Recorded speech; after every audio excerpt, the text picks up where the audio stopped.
Here I have Huawei Nova 10 Pro, and today I'm going to show you how to turn off front camera mirroring effect on this device. So to do this, firstly open camera, then switch to the front camera. So now let's just take a photo for an example.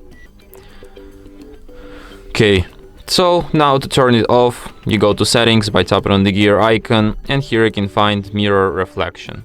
So just disable it like this, and now your photos will look like this. So as you can see on this photo, we have this part coming from the right side and on this one from the left side, because now these photos are mirrored. So yeah, and that's it. Thanks for watching. If you find this tutorial useful, don't forget to hit that like button and subscribe to our channel.